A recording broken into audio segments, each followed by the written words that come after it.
नमस्कार, मैं हूं सिकतादे और आप देख रहे हैं 5 की बात। दिल्ली बेहाल है, छोटी बस्तियां हो या फिर बड़े बंगले, रिंग रोड हो या छोटी संकरी सड़कें, राजधानी के कई इलाके ऐसे हैं जहां पानी ही पानी है। इस वक्त दिल्ली में यमुना नदी लगातार खतरे के निशान से ऊपर बह रही है। पानी भरने से आईटीओ पर ट्रैफिक रुक गया है और सुबह से ही वहां अफरा तफरी का माहौल रहा। दिल्ली के कई इलाकों में 5 से 6 फुट से भी ज्यादा पानी भरा हुआ है। दिल्ली के वीआईपी इलाके, सिविल लाइंस, राजघाट रोड के साथ कश्मीरी गेट, मॉनेस्ट्री मार्केट, पुराने लोहे का पुल, वजीराबाद में भी पानी इस वक्त भरा हुआ है। बाढ़ के हालात की वजह से यमुना के किनारे बसे निचले इलाकों से करीब 16,000 लोगों को निकालकर सुरक्षित स्थानों पर पहुंचाया गया है। दिल्ली में एनडीआरएफ की 16 टीमें तैनात की गई हैं और बाढ़ में फंसे लोगों को निकालने का काम इस वक्त भी जारी है। और आईटीओ पर पानी जमा होने के लिए 12 नंबर का ड्रेन जिम्मेदार है, क्योंकि यमुना नदी का जलस्तर बढ़ने से इसी ड्रेन से यमुना का पानी शहर में अंदर आ रहा है। साथ ही बराज नंबर 32 के 5 गेट जाम होने से शहर में जमा हो रहे पानी की निकासी नहीं हो रही है। इन्हीं 5 गेट को खुलवाने की मशक्कत कल से ही चल रही है। अब सेना भी बुलाई गई है। रवीश रंजन विस्तार से बता रहे हैं, चलते हैं सीधे उनके पास। मैं इस वक्त आईटीओ के यमुना बैराज पर मौजूद हूं और यहां पर जो है वो एनडीआरएफ की टीम, आर्मी की टीम, पीडब्ल्यू की टीम लगातार कई घंटों से यमुना बैराज के गेट को खोलने में जुटी हुई है। हालांकि यमुना बैराज के जो 5 गेट हैं वो नहीं खुले हैं, बाकी गेट तो खुले हुए हैं, लेकिन जो 5 गेट हैं वो नहीं खुले हुए हैं। ये आप देख सकते हैं कि ये आईटीओ का यमुना बैराज है। ये आप देखिए कि ये यमुना का बैराज है। इसके जब गेट खुलते हैं तो नदी फ्लो करते हुए निकल जाती है। तो आप देखिए उस साइड में तो फ्लो तेज है नदी का पानी एकदम निकल रहा है। लेकिन अगर मैं नज़दीक आपको दिखाऊं तो ये जो बैराज के गेट हैं, ये आप देख सकते हैं कि ये बैराज के गेट अभी भी बंद हैं। रात से ही जो टेक्निकल टीम है, आर्मी की इंजीनियर्स हैं वो लगे हुए हैं, पीडब्ल्यूडी के इंजीनियर लगे हुए हैं। और ये जो रस्सा आप देख रहे हैं, इससे एक शख्स जो है वो गोताखोर नीचे गए हैं, जो कि देख रहे हैं कि आखिर उस गेट पर कितना गाद फंसा हुआ है। दरअसल जब यमुना में बाढ़ आई तो इन गेट पर गाद फंस गई है और उसकी वजह से गेट बहुत भारी हो गया है और यही वजह है कि गेट ऊपर उठ नहीं रहा है, गाद पूरा भर गया है। तो गाद भरने से ये हुआ कि गेट जब खुला नहीं है तो आप देखिए कि ये पानी जो है, ये यमुना का जो बाढ़ का पानी है, ये एकदम ठहरा हुआ है, ये नहीं निकल रहा है। तो इसी के वजह से आप देखिए यहाँ पर नाव भी लगी हुई है और ये देखिए गोताखोर, अगर मैं दिखा पाऊँ, ये देखिए गोताखोर आए हुए हैं। ये आर्मी के गोताखोर है जो भी बिल्कुल नीचे गए थे और वो देखने गए थे कि आखिर गाद कितना है, कैसे इस गेट को हटाया जाए, गाद को हटाया जाए ताकि गेट खुल सके। हालांकि जो पीडब्ल्यूडी मंत्री हैं सौरभ भारद्वाज, उन्होंने कहा था कि गेट को काटना भी पड़ सकता है, लेकिन गेट को काटने पर अभी ये चर्चा चल रही है, विचार विमर्श चल रहा है कि गेट काफ़ी भारी है, उसको इतनी जल्दी काटा नहीं जा सकता है। तो यही वजह है कि 5 गेट यमुना बैराज के बंद होने से जो पानी है वो यमुना के किनारे अभी ठहरा हुआ है। ये सारा जो पानी है ये निकला नहीं है। अब कितना घंटा लगेगा इस गेट को उठने में, इसका अभी कोई जवाब नहीं है। लेकिन फ़िलहाल अगर ये 5 गेट खुल जाते हैं तो यमुना का पानी और तेज़ी के साथ दिल्ली से गुजर जाएगा। दिल्ली के यमुना बैराज से प्रेम सिंह के साथ रवीश रंजन शुक्ला, एनडीटीवी। और इधर लगातार ये बात भी कही जा रही है कि हरियाणा के हथनीकुंड बैराज से ज्यादा पानी छोड़ने की वजह से दिल्ली में बाढ़ के हालात बने। हाल ही में दिल्ली के मुख्यमंत्री अरविंद केजरीवाल ने गृह मंत्री अमित शाह को चिट्ठी लिखकर हथनीकुंड बैराज से सीमित गति से पानी छोड़ने की अपील की थी। वहीं हरियाणा के मुख्यमंत्री मनोहर लाल खट्टर ने इस पर प्रतिक्रिया देते हुए कहा है कि दिल्ली सरकार अपनी नाकामी बैराज पर थोप रही है। आखिर सच क्या है, ये जानने के लिए हमारे सहयोगी शरद शर्मा पहुंचे हथनीकुंड बैराज। दिल्ली में जब से यमुना में बाढ़ आई है तब से एक नाम सबसे ज्यादा सुना जा रहा है, या यूं कहें कि आरोपों का सामना कर रहा है, वो है हथनीकुंड बैराज। कहा जा रहा है कि हथनीकुंड बैराज से बड़ी मात्रा में पानी छोड़ा गया, जिसकी वजह से दिल्ली में यमुना में बाढ़ आई। मैं हरियाणा के हथनीकुंड बैराज पहुंचा हूं और जो यहां आकर समझा है वो आपको समझा रहा हूं। बैराज से जब 1 लाख क्यूसेक से ज्यादा की रफ्तार से पानी छोड़ा जाता है तो इसको बाढ़ की स्थिति कहा जाता है। रविवार 9 जुलाई शाम 4 बजे जब पहली बार 1,11,000 क्यूसेक पानी छोड़ा गया तो बाढ़ की स्थिति घोषित हो गई और इसके बाद लगातार हर घंटे 1 लाख क्यूसेक से ज्यादा पानी बैराज से यमुना में छोड़ा जाता रहा और 11 जुलाई को सुबह 11 बजे ये स्थिति आ गई कि एक समय 3,60,000 क्यूसेक से ज्यादा पानी यमुना में छोड़ा गया। सोचिए कि सामान्य तौर पर जहां 352 क्यूसेक की रफ्तार से पानी यमुना में छोड़ा जाता है, वहीं 3,60,000 क्यूसेक की रफ्तार से यमुना के अंदर पानी छोड़ा गया, यानी करीब 1000 गुना ज्यादा की स्पीड से पानी छोड़ा गया। जल स्तर बढ़ा तो यमुना में बाढ़ कैसे नहीं आएगी। इसके बाद 13 जुलाई शाम 4 बजे जब 88,000 से ज्यादा क्यूसेक की रफ्तार से पानी छोड़ा गया तो लगभग 96 घंटे के बाद में जो बाढ़ की स्थिति थी बैराज पर वो जाकर खत्म हुई। बैराज तो यूं ही चर्चा में आ गया। सच ये है कि हमको आदत हो गई है जीवनदायिनी यमुना नदी को खुद अपने जीवन के लिए संघर्ष करते हुए देखने की, वरना बरसात के मौसम में भी अगर यमुना अपने साधारण स्वरूप में नहीं आएगी, यमुना में बाढ़ नहीं आएगी तो फिर कब आएगी। हथनीकुंड बैराज हरियाणा के यमुनानगर जिले से अपने कैमरा सहयोगी सुशील लाठी के साथ मैं शरद शर्मा, एनडीटीवी इंडिया। और यमुना नदी आज सुप्रीम कोर्ट के दरवाजे पर भी दस्तक देती दिखी, शायद न्याय के लिए जिससे वो सालों से वंचित रही है। यमुना का पानी आज देश की सर्वोच्च अदालत के गेट तक भी पहुंचता दिखाई दिया।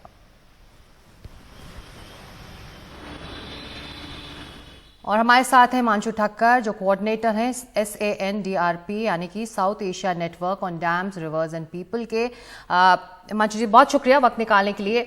जो हमारी रिपोर्ट्स कह रही हैं और लगातार जो पॉलिटिकल रिएक्शंस आ रहे हैं, दिल्ली सरकार कह रही है कि हथनीकुंड बैराज की जिम्मेदारी बनती है क्योंकि जो हालात पैदा हुए हैं वो उसी वजह से। आपको लगता है ये हरियाणा की क्रिएटेड प्रॉब्लम है जो इस वक्त दिल्ली में दिखाई दे रही है? जी नहीं, एक्चुअली आप देखें तो इससे पहले जो सबसे बड़ी बाढ़ आई थी जिसका हाईएस्ट फ्लड लेवल 207.49 मीटर्स था ये रेलवे ब्रिज पे, जिसको इस साल यमुना ने उससे आगे वो रिकॉर्ड तोड़ दिया है।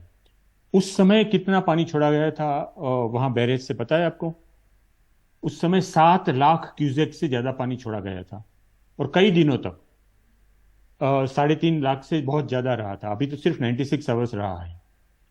2010 में फिर से 7 लाख क्यूसेक से ज्यादा पानी छोड़ा गया और यमुना का स्तर 207.2 मीटर से ज्यादा नहीं बढ़ा।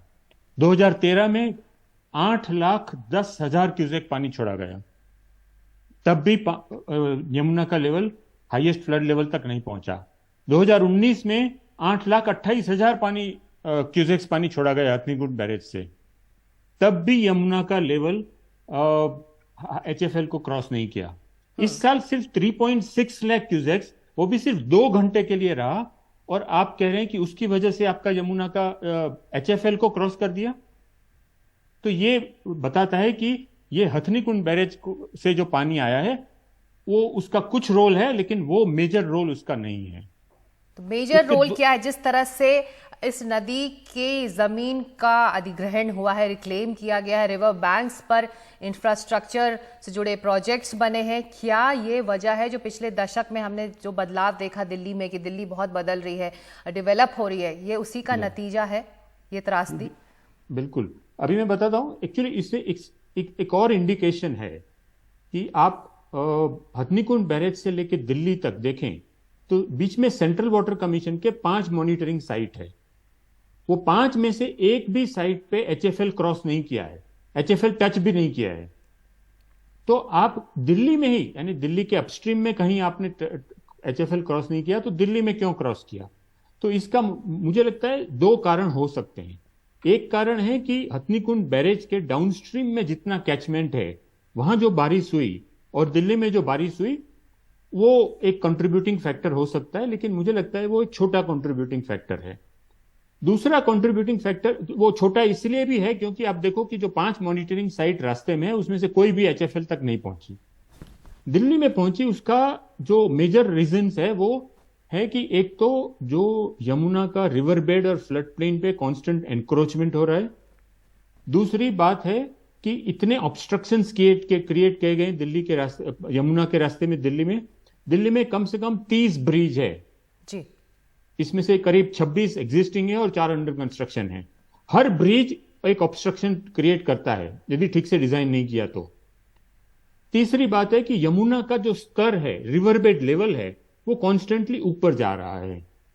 वो इसलिए ऊपर जा रहा है कि ऊपर से जो भी गाद आता है वो वहां जमा होती है, क्योंकि आगे जाने के लिए ज्यादा फ्लशिंग फ्लो नहीं होता है। चौथी बात है कि दिल्ली में जितने भी वाटर बॉडीज, अपस्ट्रीम में जितनी भी वाटर बॉडीज है, वो वाटर बॉडीज कॉन्स्टेंटली एनक्रोच हो रही है, खत्म हो रही है। और लास्टली जो दिल्ली में पेव्ड एरिया है वो कॉन्स्टेंटली बढ़ रहा है। तो ये सब कारण है जो दिल्ली के अंदर के कारण है। ये सब की वजह से नदी की जो कैरिंग कैपेसिटी है पानी की वो कम हो गई है, कम हो रही है कॉन्स्टेंटली। और वो मुझे लगता है बहुत बड़ा फैक्टर है कि दिल्ली के अपस्ट्रीम में सिर्फ 3.6 लाख क्यूसेक्स पानी छोड़ा गया, जो फ्लड में छोड़ा जाता है उससे आधे से कम है। और अपस्ट्रीम के 5 मॉनिटरिंग साइट में एक में भी एचएफएल क्रॉस नहीं किया, लेकिन दिल्ली में न सिर्फ क्रॉस किया, न सिर्फ टच किया जी, लेकिन 1.17 मीटर्स ऊपर गया। तो आप ये कह रहे हैं, जो आपने आंकड़े बताए और जो आप उदाहरण इस वक्त दे रहे हैं, उससे साफ है कि जो रिवर मैनेजमेंट है, रिवर बैंक मैनेजमेंट है, उसको चाहे सिविक बॉडीज हो या सरकार हो, वो समझ नहीं पा रही। और जिस तरह से माइंडलेस कंस्ट्रक्शन इंफ्रास्ट्रक्चर का हो रहा है, उसी का नतीजा है। हम नदी हमारे घरों में नहीं घुसी है, हम नदी के रास्ते में आए, इसीलिए नदी को अपना रास्ता बदलना पड़ा। ऐसे में आपको लगता है कि इंफ्रास्ट्रक्चर डेवलपमेंट और जो जलवायु परिवर्तन हो रहा है, जो क्लाइमेट चेंज की बातें और जो चर्चाएं होती हैं, उसका एक तालमेल बिठाकर अब आगे बढ़ना होगा? बिल्कुल, एक्चुअली आपकी बात सही है। हम नदी को समझते नहीं है, सिर्फ इतना नहीं, हम समझने की कोशिश भी नहीं कर रहे हैं। हमारी सरकार, आप जो भी नदी के रास्ते में आप एनक्रोचमेंट कर रहे हैं, फ्लड प्लेन पे, रिवर बेड पे, आप जितना भी ये ब्रिजेस ऑब्स्ट्रक्शन कर रहे हैं, आप जो भी सिटी में मेजर इंटरवेंशंस कर रहे हैं अपस्ट्रीम में या सिटी में, तब इसका फ्लड इंपैक्ट असेसमेंट करना होना चाहिए कि इसका फ्लड के ऊपर, नदी की कैरिंग कैपेसिटी ऊपर क्या असर पड़ेगा, इससे कितना आप वल्नरेबिलिटी बढ़ा रहे हैं। तो एक तो ये बात है। दूसरी बात है, अभी बहुत बार मंत्री लोग ये बता देते हैं कि ये तो क्लाइमेट चेंज की वजह से हो रहा है, हम क्या करें। लेकिन क्लाइमेट चेंज होना है, हो रहा है, वो आपको पता है, और उसमें क्या होना है वो भी पता है आपको, कि इसमें आपका हाई इंटेंसिटी रेनफॉल की फ्रीक्वेंसी बढ़ने वाली है जी। इसका मतलब है ज्यादा पानी एकदम आने वाला है। तो आपकी नदी की कैरिंग कैपेसिटी कम होने की जगह पे बढ़ना चाहिए। उसके लिए आप क्या क्या कर सकते हैं? नदी जो कैचमेंट है आपका, उसकी एब्सॉर्प्शन कैपेसिटी, उसकी स्टोरेज कैपेसिटी बढ़नी चाहिए। उसके लिए आप क्या कर रहे हैं? उसकी जगह पे हम क्या कर रहे हैं? हम उसको कॉन्स्टेंटली कम कर रहे हैं। नदी की कैरिंग कैपेसिटी और कैचमेंट की एब्सॉर्प्शन कैपेसिटी कॉन्स्टेंटली कम कर रहे हैं, और इसका असेसमेंट भी नहीं कर रहे हैं हम कितना कम कर रहे हैं जी। तो इसकी वजह से ये एक, और हमारे गवर्नेंस में सबसे बड़ा प्रॉब्लम ये है कि अकाउंटेबिलिटी का तो नाम है ही नहीं जी।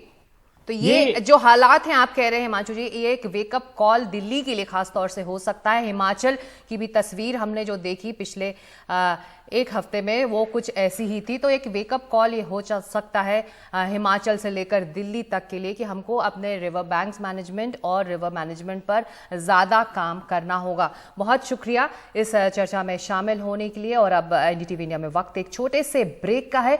ब्रेक के बाद दिल्ली से जुड़ी खबरें जारी रहेंगी।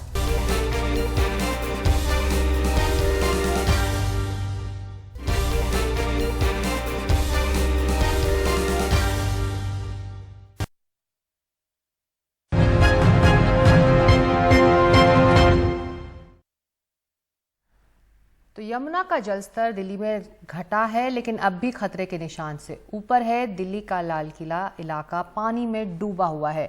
लाल किले के पीछे रिंग रोड पर एनडीआरएफ की टीमें राहत और बचाव के काम पर जुटी हुई हैं। फिलहाल इस वक्त हम लाल किला के पिछले हिस्से के पास हैं और यहाँ पर जहाँ पे गाड़ियाँ दौड़ती थीं अब बोट चल रहा है और एनडीआरएफ की टीम रेस्क्यू ऑपरेशन को अंजाम दे रही है। इस वक्त लोगों के लिए रिलीफ और रेस्क्यू दोनों ही बहुत ज़रूरी है और आप देख सकते हैं कि ये लाल किला का पिछला हिस्सा जो आपको राजघाट की तरफ ले जाता है, आईटीओ की तरफ ले जाता है कश्मीरी गेट से, वहाँ पर फिलहाल बोट चल रहा है और बोट के ज़रिए जो है रेस्क्यू ऑपरेशन को अंजाम देने की एक कोशिश और कवायद फिलहाल यहाँ पर की जा रही है एनडीआरएफ के ज़रिए। एनडीआरएफ के सब इंस्पेक्टर विजय कुमार हैं जो यमुना बाज़ार का इलाका है, यहाँ पर इनकी टीम तैनात है, द्वारका की टीम है, 16 टीमें लगी हैं। यहाँ से आप लोगों ने कितने लोगों को रेस्क्यू किया है पिछले 3 दिनों में? सर, यमुना बाज़ार के इलाके से हमने अप्रोक्स 300 लोगों को रेस्क्यू किया और अप्रोक्स 150 लाइव स्टॉक्स को रेस्क्यू किया है, जिसमें काव है, बफेलोज है और डॉग्स है, जिनको हमने रेस्क्यू किया है अभी तक। एक चुनौती जो आप याद कर पा रहे हो इस इलाके में, जो आप लोगों के सामने में आई होगी आपस में बातचीत में भी और देखने पर भी? सर, चुनौती जो आ रही है वो उन लोगों के साथ आ रही है जो लोग निकलना नहीं चाह रहे, अपने इलाके को छोड़ के, अपने मकानों को छोड़ के निकल नहीं रहे हैं। बस वो हमारे लिए थोड़ा बहुत चुनौतीपूर्ण हो रहा है। उनको समझा रहे हैं, कुछ लोग तो समझ रहे हैं, वो आ जाते हैं, लेकिन कुछ लोग नहीं समझ रहे, वो अभी भी घरों के ऊपर है। तो हो सकता है कि आने वाले टाइम में उनको भी हमें रेस्क्यू करना पड़े। कोई ऐसी कोई खबर जो लोगों को परेशान कर रही हो, जो आपने देखा हो? अभी तक कोई ऐसी खबर नहीं आई है? नहीं सर, ऐसी कोई खबर नहीं आई है अभी तक। तो हमारे पास तो ऐसी कोई खबर नहीं आई कि कोई अनहोनी हुई है किसी के साथ या नहीं हुई है। बट लोगों का कहना है कि उनके घरों से थोड़ा बहुत सामान वगैरह चोरी हो रहा है, तो वो एक थोड़ी सी डिफ़िकल्ट सिचुएशन है लोगों के लिए, बाकी सब नॉर्मल है। तो एनडीआरएफ की टीम इस वक्त दिल्ली में राहत और बचाव के काम में लगी हुई है। उधर उत्तर प्रदेश के मुख्यमंत्री योगी आदित्यनाथ ने आज कांवड़ यात्रा का जायजा लिया। इस दौरान उन्होंने कांवड़ियों पर फूल बरसाए। अचानक मेरठ पहुंचे योगी आदित्यनाथ ने वहां बने अस्थायी स्टैंड से फूल बरसाए। उनके साथ सिंचाई मंत्री स्वतंत्र देव सिंह भी थे। अचानक मुख्यमंत्री योगी को अपने बीच पाकर कांवड़ियों की खुशी का ठिकाना नहीं रहा।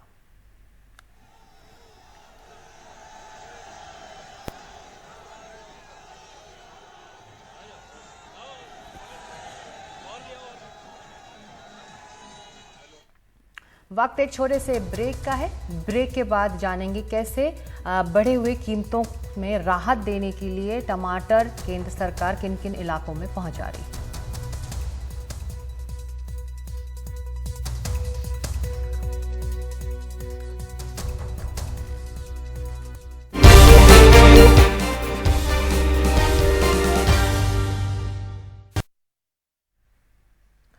कई शहरों में टमाटर 150 से 200 रुपए प्रति किलो बिक रहा है। ऐसे में केंद्र सरकार ने लोगों को राहत देते हुए कम दाम पर आज से टमाटर बेचना शुरू किया है। भारतीय राष्ट्रीय सहकारी उपभोक्ता संघ ने दिल्ली एनसीआर में मोबाइल वैन के जरिए 90 रुपए किलो टमाटर बेचना शुरू किया। केंद्र सरकार ने सहकारी समितियों, एनसीसीएफ और नेफेड को सस्ता टमाटर बेचने के निर्देश दिए हैं। एनसीसीएफ के हेडक्वार्टर्स में अभी 2 मोबाइल सेंटर्स यहाँ पर लगाए गए हैं जहाँ पर सस्ते रेट पर टमाटर की बिक्री की जा रही है। और इन पोस्टर में आप देख सकते हैं कि अभी जो रेट है, जिस रेट पर यहाँ टमाटर बेचा जा रहा है वो 90 रुपये प्रति किलो है, जबकि दिल्ली के कई इलाकों में आम लोगों ने ये कहा है कि उनके इलाके में 200 रुपये तक टमाटर बिक रहा है, कहीं कहीं 200 रुपये से ज़्यादा रेट पर भी बिक रहा है। ये ऑपरेशन करीब 20 जगहों पर अभी फ़िलहाल दिल्ली एनसीआर इलाके में चल रहा है और 5 एनसीसीएफ केंद्र में भी ये सस्ते टमाटर उपलब्ध कराए जा रहे हैं। और आप देख सकते हैं कि यहाँ पर एक लाइन लग गई है। जैसे जैसे लोगों के पास खबर आ रही है कि यहाँ सस्ते में टमाटर मिल रहा है तो वो यहाँ धीरे धीरे पहुँच रहे हैं। आप कहाँ से आए हैं? यहीं सर्विस करते हैं। यही सर्विस करते हैं? हाँ। तो ये जानकारी आपको कहाँ से मिली सस्ता टमाटर मिली? नहीं, ये ऑफिस है तो हमारे कोलिग्स ने बताया। कॉलेज ने बताया? हाँ। तो आपके इलाके में टमाटर किस रेट पे बिक रहा है? 300 से लेकर 350 तक। 300? किस इलाके में रहते हैं? द्वारका मोड़। द्वारका मोड़ में? तो द्वारका मोड़ में 300 रुपये तक हो गया है टमाटर। तो यहाँ इन्होंने 90 रुपये प्रति किलो राहत है आपके जैसे? नहीं, सरकार के लिए भी धन्यवाद जो कि पब्लिक के लिए ऐसा काम करे जो इस महंगाई में उनका थोड़ा सा रिलीफ मिलेगा। आपके इलाके में अभी क्या रेट है टमाटर? हमारे इलाके में 200 रुपये किलो है। 200 रुपये। आप कहाँ रहते हैं? हम रहते हैं बदरपुर के पास। हाँ? बदरपुर के पास। बदरपुर के पास। तो ये जानकारी आपको कैसे मिली यहाँ सस्ता नहीं, टमाटर? सवेरे ड्यूटी यहीं पे आते हैं। अच्छा, यहीं पे करते हैं ड्यूटी, इसलिए यहाँ पर पता लगती है। तो आपको ये बताया गया है 2 किलो ही खरीद सकते हैं आप? हाँ, तो कितना खरीदने का फैसला किया है? दो ही लेंगे, 2 किलो लेंगे। 2 किलो लेंगे, कुछ दिन तक चलेगा। हाँ जी। मैम आप कहाँ से आए? सर मैं सादिक नगर से। कहाँ से? सर सादिक नगर से। सादिक नगर, यहीं पर काम करते हैं सर। तो आपके इलाके में क्या रेट है टमाटर? सर 200 रुपए किलो। 200 रुपये किलो पहुँच गया। आपके इलाके में वहाँ भी 200 है जी। तो आपके जैसे जो कर्मचारी हैं, अधिकारी हैं, उनके लिए राहत की बात है। हाँ जी सर। तो ये ऑपरेशन बहुत जगह चलाया जा रहा है। आपको कितना खरीदने का आपने फैसला किया? Sir 2 kilo. 2 किलो खरीदेंगे, सबको 2 किलो। आप कहाँ से आए हैं? मैं सर यहीं पे जॉब करता हूँ। अभी जॉब करते हैं। तो ये जानकारी आपको कैसे मिली? ऑफिस से ही मिली थी। ऑफिस से ही मिली। तो आप लोग तुरंत यहाँ पर पहुँचे? तुरंत तो नहीं, अपना तसल्ली से पिछले आएंगे। कई दिनों से आपके यहाँ टमाटर महंगा बिक रहा है, कितने दिनों से? पिछले 2-3 दिन से तो हमारे वहाँ पे 200, 240 ये रेट है। पर 100 का आंकड़ा तो बहुत पहले ही पार। हाँ, 100 का पहले होता है। हाँ। तो अब यहाँ पर कई दूर दूर के इलाकों से जो सरकारी कर्मचारी यहाँ पर काम करते हैं वो यहाँ पर पहुँचे हैं, और जैसे जैसे ये खबर पहुँच रही है आम लोगों के पास कि वो एनसीसीएफ हेडक्वार्टर में एनसीसीएफ के मोबाइल वैन्स में जाकर 90 रुपये प्रति किलो में टमाटर खरीद सकते हैं, तो ये संख्या जो है और लाइन जो है वो लगातार लंबी हो रही है। एनसीसीएफ हेडक्वार्टर से मेरे कैमरा सहयोगी जेवियर के साथ Himanshu Shekhar, NDTV India.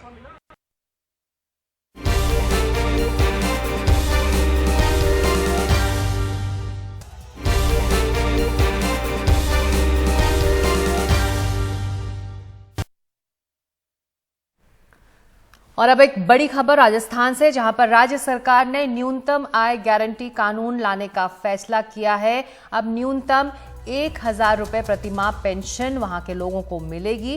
Pension में हर साल 15% की बढ़ोतरी की बात भी सरकार कर रही है, और कम से कम 125 दिनों के काम की गारंटी होगी। इस स्कीम के तहत गहलोत देश भर में ऐसा ही कानून चाहते हैं, और उन्होंने कई बार प्रधानमंत्री से राइट टू सोशल सिक्योरिटी की मांग भी की हुई। मिनिमम इनकम गारंटी बिल इसी सत्र में लाया जाए। निखिल डे, आप में खुशी होगी कि अभी हाल ही में शाम तक हमारे ये सर्कुलेशन बाई इसको कैबिनेट में हमने पास कर दिया है।